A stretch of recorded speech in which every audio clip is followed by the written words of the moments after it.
fear of losing in whatever role we are playing in life is present. So how can we rule out that fear and channelize our positive energy back? Fear of losing in different spheres of life. You're talking work related? Yeah, work that you're work doing? or any other Relationship also? role. Both. Achha. How we can rule out that fear? You can never rule out that fear, क्योंकि वो fear किस पे based है? Reality पे based है या कोई imagination है? दो तरह के फियर्स होते हैं ना, एक है इमेजिनरी फियर्स कि ये हो गया तो क्या होगा, मान लो यहां पर भूत है, इससे हम डर रहे हैं, but that is an imaginary fear, that is not based upon reality. Reality क्या है कि there is a person whom you are in love with, जिसकी आपको आदत पड़ चुकी है, तो जैसे ही हम अलग होने के बारे में उस पर्सन से सोचते हैं तो डर लगता है. इनफैक्ट ये सिर्फ उस पर्सन के लिए नहीं है, किसी भी आदत के बारे में है. हमारे को आदत पड़ जाती है एक पर्टिकुलर सिचुएशन की, कुछ लोगों की, कुछ लोग होते हैं हमारी लाइफ में, कुछ सिचुएशंस होती हैं, तो उसके हाथ से जाने का डर लगता है. तो ये डर किस पे बेस्ड है? रियलिटी पे बेस्ड है, क्योंकि ये सच है ना, वो पर्सन जा सकता है या जा सकती है. सो दिस फियर, अगर फंडामेंटली आप देखोगे, this fear is not the fear of losing out that particular person और that situation. This fear is the fear of change.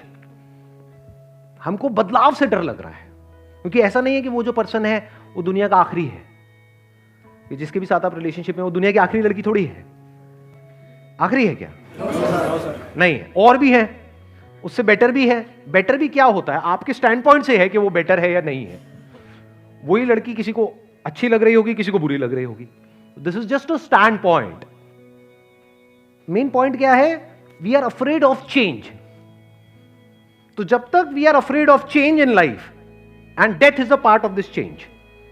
एक तो चेंज है अलग होना, एक है किसी की डेथ भी हो सकती है, कभी भी हो सकती है. तो we are always afraid of change, कि जो नई सिचुएशन होगी, बिकॉज दैट इज अननोन. हमें नहीं पता वहां पर क्या हो रहा होगा, हमें नहीं पता. जैसे बोलते भी हैं लोग कि मेरे को इतनी अच्छी लड़की दोबारा नहीं मिलेगी. अच्छा, इतनी अच्छी है? इतनी अच्छी कहां होती है?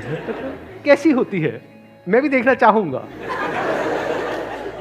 हमारा जो फियर है ना, अगर फंडामेंटली आप देखोगे, this is the fear of the unknown, this is the fear of change. कि ये जो मेरी कंफर्टेबल सिचुएशन है, अगर ये बदल गई तो क्या होगा. तो if you can embrace the unknown, and 99.99% of the life is in the sphere of the unknown. आपकी जो नॉलेज है that is very very limited.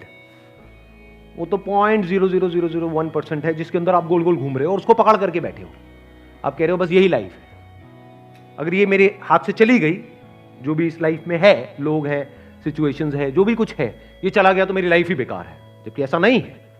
इसके बाहर हो सकता है बहुत कुछ हो, बट हम उससे डरते हैं. तो if you can see this reality कि life is in the unknown, growth is in the unknown, growth can't be in the known.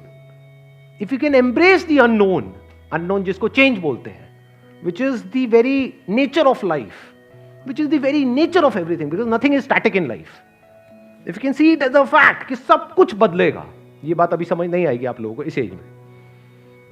ये मैच्योरिटी कुछ पर्टिकुलर टाइम बाद आती है, एक पर्टिकुलर एज के बाद में आती है, जब हम अपनी ही लाइफ को बारीकी से ऑब्जर्व करते हैं कि एक टाइम पे जो ऐसा लग रहा था बिल्कुल लाइफ और डेथ सिचुएशन थी, ऐसा लग रहा होता है कि इसके बिना तो मेरी लाइफ ही नहीं चल सकती.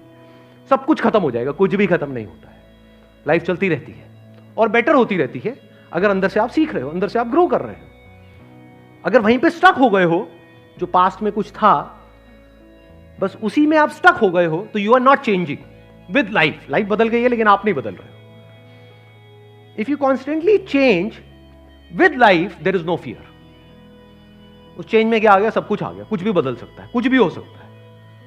If you are actually okay for everything, मतलब कि बहुत स्ट्रगल करके एक लेवल पे आप पहुंचे हो, वो सब कुछ अगले दिन खत्म हो सकता है. If you are okay with this, not theoretically but actually, ये पर्सन है, जाता है चला जाए, जाती है चली जाए.